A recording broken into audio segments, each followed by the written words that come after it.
bottom lane with a Karma if they would like extra lane dominance. But you could also throw an engage support in here as well. Give Chovy another option as far as who to land on and things like that as Fenrir locks in the Kai'Sa. And one of the classic answers into the Ezreal. We haven't seen it find all that much success though, as you saw right there. 20% win rate so far in the LCK this year. And not a whole lot of the wins for that 20% have been recent. Also, as Effort does lock away the Nautilus as well. A short-range 80 carry into this melee bruiser comp who are going to be up in your face. I feel like the Nautilus is going to feel very uncomfortable in teamfights here as well. I think KT's draft was fine initially, but these last two picks have not inspired joy. And Duro just going to go for the Leona. More bulk and also pretty good into the Nautilus. And hard to cut through for the Kai'Sa, if I'm being honest. I think the Ezreal pick really helped Gen.G out a lot to add an extra dimension to the composition because they were very short-ranged. That can cause issues, even though Olaf can ignore the Skarner CC. Short range can dig deep and find a victory here in this second game.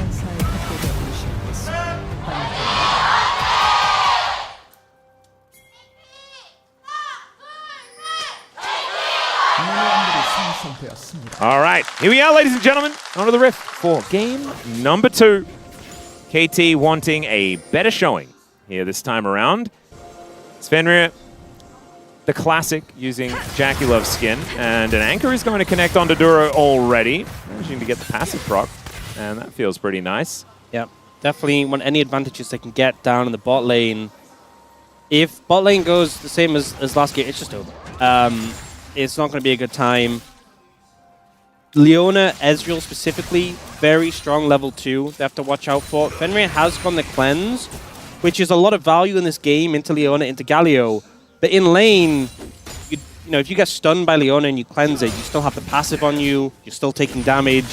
Barrier has that extra level of survivability in the all-in.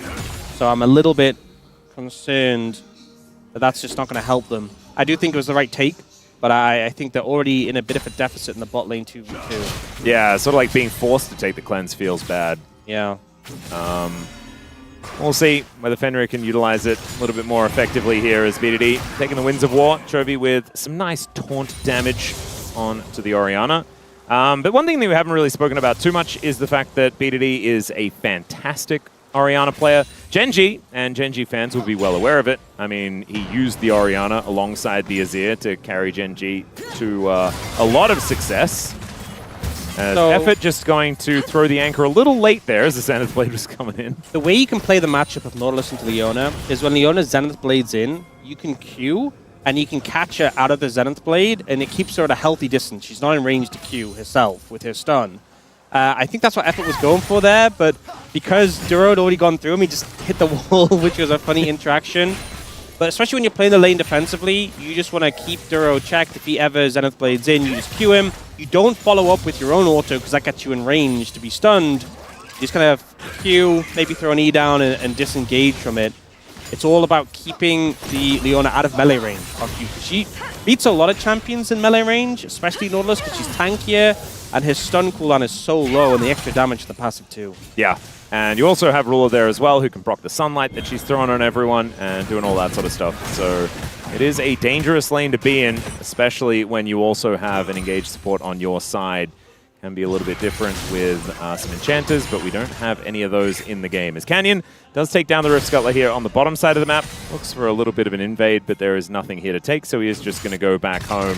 Currently one camp in the lead, because we'll be able to equalize that one very, very quickly. So he does scry the enemy jungle before heading on back home.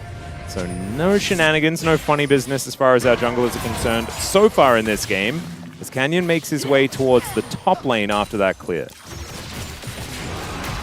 BDD with another little taunt from Chovy. And now Keen looking for the possible all-in angle. Doesn't pop the Ghost. In fact, doesn't pop anything. Just as soon as he misses an undertow, starts walking away. Hasn't overinvested as Cuz down towards this bottom lane. Duro is going to get the Eclipse down and actually looks for a little bit of a re-engage. Effort taking a lot of damage down to about 250 as Cuz had already backed away. Was looking for his Gromp. And he sticks around on his camp, so that is not going to be a potential counter opportunity here for KT. Yeah, that situation where Effort Q's in, doesn't have the tool to disengage, already in melee range. You can see... Oh, Duro was looking for it. Yeah, I think you'd probably get the cleanse if it connected, but I don't think the kill would be that easy to pull off. But was fishing for maybe a summoner there and was hoping to disengage after. I think the top lane matchup as well is interesting because into Olaf specifically, if you're ever running away from him, then he just gets to axe you and keep walking away. We saw Perfect in a bit of trouble there because of that until he dodged the axe. But if Olaf throws an axe like he has here, and then he has to back off, he's in a really bad position because you can't chain together those axes. So can go a bit one way or the other depending on who has the momentum in the lane. And obviously both of these champions can technically thrive in melee range. Oh, Justice Punch comes in. There's the taunt. Has to be flashed here by BDD. Chovy is just straight up winning the 1v1 in mid lane as pre-6 Galio. Obviously, 6 doesn't really help him in lane. But it's still kind of nutty that they've been able to make that one happen. Fenrir taking a bit of damage here as well as the Ruler Arcane shifts forward with impunity. And this is Gen.G just kind of winning passively so far. I think BDD just can... Oh dear, Fenrir is going to take a lot of damage. Canyon, though, does get Chain CC'd. We'll have to walk away. Void Seeker does come on through, only level 4. So no Killer Instinct up for Fenrir to follow. So this does give a window for KT, because is healthy, to potentially look at this dragon. But the thing is, Fenrir has to recall, so you lose out some pressure there. And I think Gen.G's bot lane doing a good job of forcing Cuz away. Doesn't even get the Scuttle Crab. Yeah, just going to be Duro and Ruler. Let's start off on that one. I believe Canyon will be going over there, looking to try and grab his level 6. First rate going to be a Chemtech this time around, so not going to have the same soul as game number 1. We'll see what the next one's going to be after that, depending on whether or not this one is going to be started. Does look like Canyon is over there for the moment. As Ruler crashes this massive wave into this turret and has a 20 CS advantage before this minion wave does get flamed. But look at this, missing like most of these creeps is Fenrir. Pretty unfortunate. There's the anchor connecting onto Duro, but he's got Eclipse, he's got Aftershock. You just don't do damage to Leona, man. It's so annoying. Also, a big part of Leona is the fact that her Eclipse, when they changed it so it like reduces, like has flat damage reduction on it. It's not just the resistances, but it's like it has each level. So like rank 5, it is 24 flat damage reduction against a Kai'Sa specifically. It shoots all those missiles. Yeah, it just completely neuters the damage of it. And it's a similar theory to that of the Amumu support, right? That was picked into Kai'Sa almost, and Zeri, right? I think like Zeri, yeah, that was these champions that do just do a lot of little hits. Yeah, similar theory there. As it wasn't the Kai'Sa, it was the Zeri originally, but it's the same school of thought. Same concept, yeah. I mean, I think the Zeri one was hilarious into Amumu because you legit just did 0 damage. It really didn't work very well. Here it's mostly the Q, but obviously Kai'Sa also likes to attack fast, so it's a lot about building up the passive. And the passive is also execute damage, which you have to get them low to get the value out of that. Well, Keen running around on 50%, but so is Perfect. Both of these top laners are going to look kind of close to death throughout a lot of this laning phase. And we'll check in here or there, but I don't know whether there is going to be all that much of an all-in angle because these guys are both very good at their respective champs. I do want to say props to Duro for picking Beryl's skin because when Beryl was playing Leona after he won Worlds the first time, he just didn't use it. He really liked that the other one. What was it? It was one of the release skins, the like red and dark silver, like red and chrome one. Every single time you just play that skin, and I'm like, your skin's really cool. Yeah, the Iron Solari one. Yeah. I was like thinking, is it Iron Solari? Because I'm pretty sure that's also a locket that's in the game. But I think it might actually just be that, as the grubs are claimed here by Canyon. There's a possible engage, but the Impale gets avoided, and now Duro finds the angle. He does get slammed into the wall, though. This is an awkward moment for the Leona, who gets out! Killer Instinct from Fenrir, and they all dive on top of him. Justice Punch comes in. He's emoting as they go 1 for 1. But still, I think KT are kind of okay with it, because they'll find Canyon as well. And Cuz locks up the second. So even with the rough start for KT in that fight, they end up coming out ahead. Fenrir actually getting some value on the Kai'Sa there, while the rest of the team just kind of move forward and take targets one at a time. That Justice Punch was kind of crazy from Chovy. It reminds me, I don't know, I'm gonna say this, but there was this one years ago from Faker against a Shen where he just his punch to dodge a taunt. Kind of felt like those vibes. Yeah. So clean. And then here, we actually see the buffer on the Shockwave from Duro with the Zenith play, but he ends up in this really precarious spot. And BDD is just kind of at the side, free-hitting. Fenrir dives in and just grabs so much attention. And at this point, Canyon's so low, Keen has to run away. And I think, honestly, Fenrir did a good job of just dragging attention away from the backline. Yeah, and so will sacrifice himself, but they managed to claim another kill here as well onto Canyon, who is now behind as far as gold is concerned in comparison to Cuz, who has gone the bargain bin build again. We do see a lot of Heartsteel first out of our Skarners. Cuz has been enjoying this one instead. Bandlepipe second is generally what you decide to go. Then you can do other big tanky items after that, but just gives you a big burst of stats in the earlier stages. Yeah, we did see Protoplasm nerfed quite a bit. It used to be insane. I feel like you just had this item that's like, okay, you're immortal. Is a fair bit weaker now, but still gives you a lot of effective HP on the back of that item. Eclipse coming through for Canyon, though. Obviously Yeah. heals percentage HP, so pretty good in that regard. But now no summoners for Fenrir means this lane is really hard to be aggressive in. Do see AT looking towards the dragon right now. They have a lot of vision around it too, so they've done their homework. Crash does come in here though for Gen.G, who have the ability to now move up the river.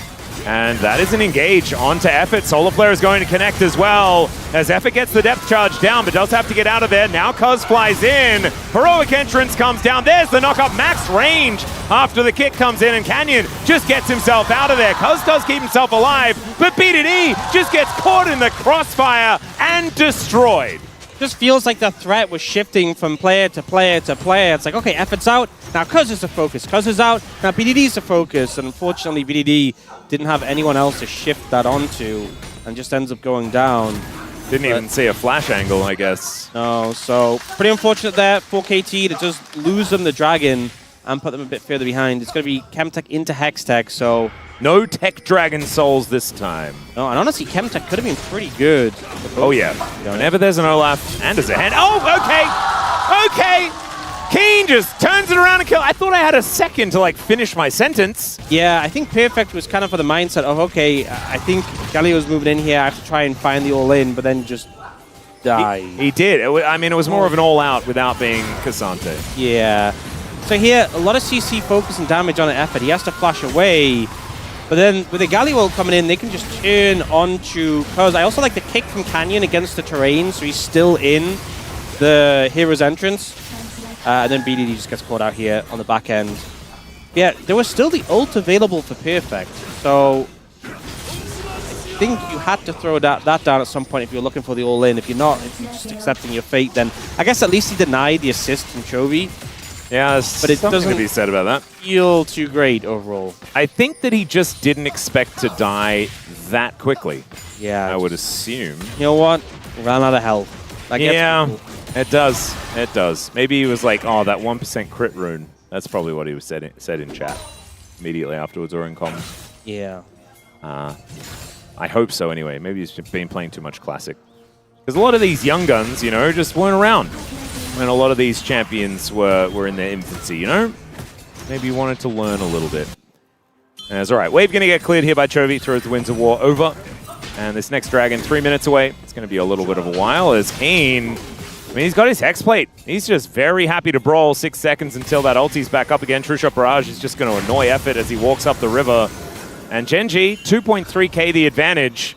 And if the last game's anything to go by, I just don't see them really giving this up without KT finding some phenomenal angles here in this game. At least this time I feel like Fenrir might be able to be an impact, to find an angle here, but because he's not 2.5k behind at 13 minutes. Yeah, my struggle is that there's just this big front line in front of you that I just don't think you can cut through. But obviously Kai'Sa wants to be diving the back line, but how are you reaching the Ezreal is my question. Who's setting it up? So maybe a tough one, especially with how strong Keen is going to be, having just taken that tower. 1.3k gold lead just for him. Yeah, that's large. And it's an Olaf as well. We know what he can do with the money. Going to be looking for item number 2 very, very quickly. As Fenrir, oh man, actually eating all of the damage from Ruler. He just wants one more Arcane Shift. Doesn't quite get it. Didn't find the Mystic Shot either, so Fenrir will live for now, but this wave, well and truly under Gen.G's control. Well, it does take a tower hit, but just keeping the pressure up mid lane. And it's kind of hard to see some recourse coming through, Ezreal being so safe, cuz no flash, Effort no flash, and Ruler having his. Not easy to set something up here. Yeah, I'm trying to get vision around the river. They do have a wall that's a bit deeper behind that could potentially work, but no TP for Perfect. So no real option there right now. Yeah, Keen with full control of top side of the map. That's the crazy thing. There's not a lot of vision around the Herald, as Perfect is going to take a lot of damage, and Gen.G don't need vision around the Herald because Keen is just so massive. They're going to engage onto Effort, though. Shockwave onto 2, but it does so little damage. Chovy looks for a Justice Punch angle. Actually, Justice punches into the Impale, but Fenrir just gets turned on, and now the Ragnarok, the Ghost, the Olaf just runs through the wall to take down Cuz. That was so funny. Hits him as Cuz is trying to drive his way out.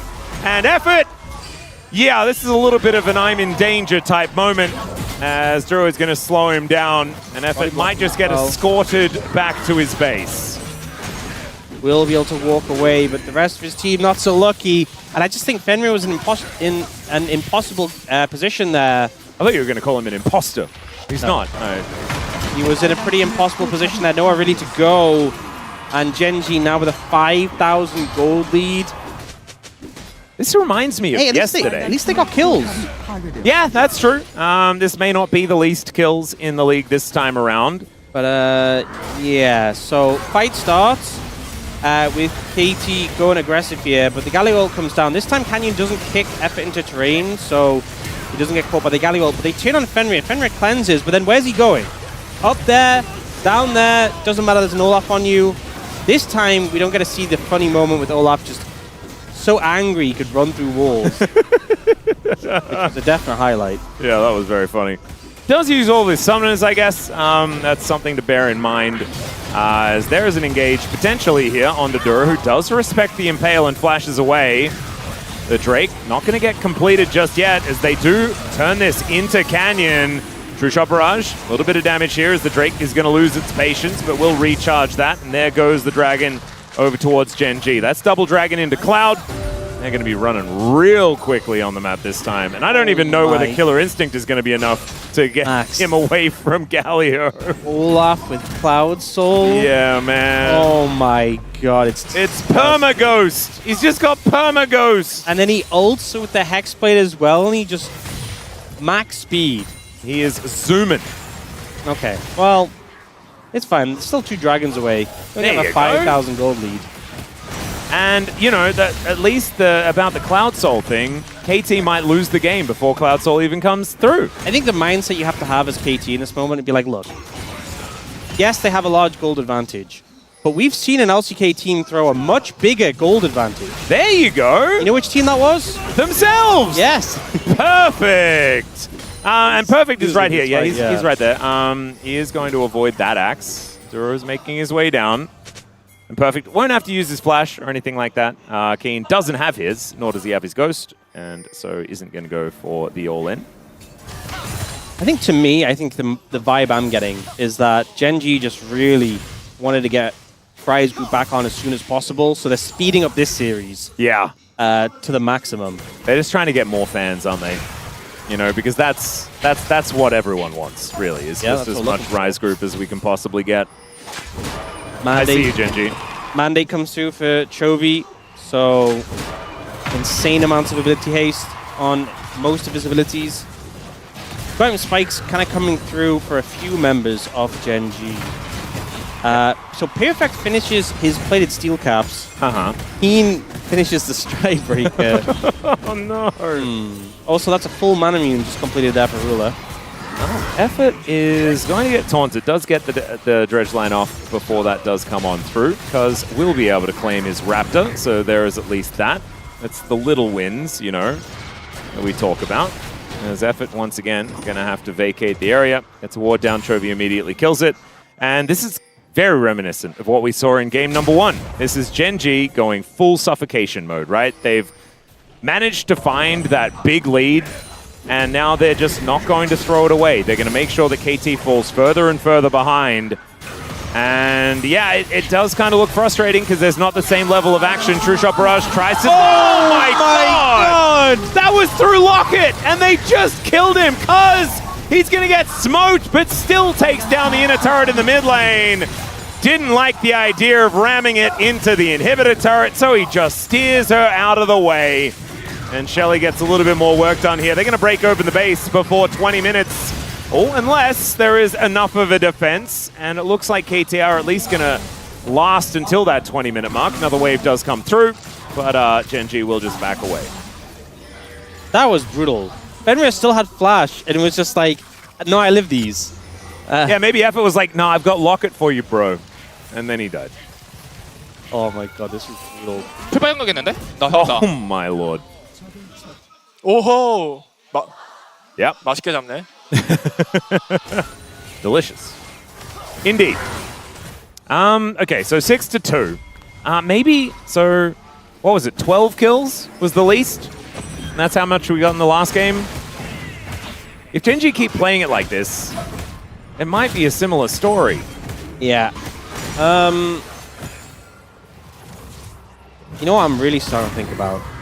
What's that? POM. Are you in doubt? Oh, I mean, you know. Because Ooh, does Ruler get back-to-back on the week? Is it time for Duro to actually get recognized after his huge performance in the previous series? I feel like probably not based on LCK. Is it Kane? Patterns. Kane's been pretty good. I mean, the game 1 from Ruler and Duro was really good in the Yeah. bottom 2v2. But it's just been such a controlled game. Like, that clip there from Ruler on the Ezreal was hype, but the game is long over at this point. Well, Cuz going to get engaged on here. There's the Solar Flare. Canyon kicks him back, and Ruler finishes him off. Oh, man, that was like a 1-2-3 punch. And down they go. Effort taking a lot of damage here, and Ruler's got another Arcane Shift. There's the Shockwave avoided with a flash out of Ruler as well. I mean, there's just no way in for KT. Gen.G just toying with him now. Ruler heard me speaking. He heard me talking about POM. He's like, you know what? I'll make a case. Yeah. Putting on a bit of a clinic on the Ezreal here. 4-0-1. They move to 10 kills. We might break that record, I think. And it's not going to be the lowest kills so far in the LCK. Let's have a look at it one more time, though, because this combo between Canyon and Ruler is just so beautiful. It's so slick. The ward hop, kick, Q, follow-up, and then Ruler finishes the damage. And then, unfortunately, Effort tries to make his escape. Gets taken down in the flash out of the Shockwave at the back end, given no recourse, really, to KT. No option at all. 2.6 thousand gold going to be the lead here for Ruler alone. The 10,000 gold lead at 22.5 minutes. The Baron is taken without any response because I believe Cuz was just respawning. And Gen.G, I mean, they can go over and get themselves a Cloud Soul point if they want to, but I'd imagine that sieging is probably more value. And protecting all of these wards that they have littered through the KT jungle, I think is still a great idea, right? Make sure that you just keep them there so that they can never farm a camp, and you will just always extend the lead over and over again. It is a slow burn. It is methodical. I can't say words properly, but Gen.G are so incredibly good at it, and it just feels so hopeless if you're KT. Yeah. I don't see the angle. No, I can't quite find it. At least last game, they were like, okay, let everyone just engage onto this primary target. But fortunately, then it was a mobile cog more. This time, it's not just the fact that it's an Ezreal, but also, like, Skarn and Nautilus need to actually get close to you. And I just think if you run towards Ruler, he'll die on the way. Perfect. As demonstrated. He's teleporting in. Ever gets another extra bit of shield and will be able to keep himself alive, but cannot keep the turret alive. That's going to be 2 inhibitors very quickly removed. And there are a lot of minions here. Let's see whether they actually go for the siege. It is a 5 versus 5. KT with an opportunity to try and find an angle here. And it looks like Cuz is trying to find an angle. Oh, beautiful Justice Punch there from Chovy to buffer the CC out of this Zahan. Effort might be able to get something here as he does find an anchor, but the depth charge remains up and available. Hasn't committed to it yet, and he may actually just die by accident if there's another True Shot Barrage to fly out. Duro's health bar is relatively low, but they've taken the first Nexus turret already. And KT still yet to really pull the trigger. They're just trying to trim these waves and try and keep this last turret alive. But KT, you're bleeding. You have to go for something, otherwise you're just rolling over and dying here in this game. Keen still with Ragnarok. They still have so many tools. True Shot Barrage onto Fenrir. And there goes the turret. Effort going to be taken down. Killer Instinct into the back line, but Olaf has one of those too as he flashes on top of BDD and looks to cut him down. The Olaf might die, but actually no, he's not going to. He's just going to hit minions, get his health bar back, finds himself as a hen that's just put in front of him so he can life steal, and now BDD watches as his Nexus goes down. He will be spared, but someone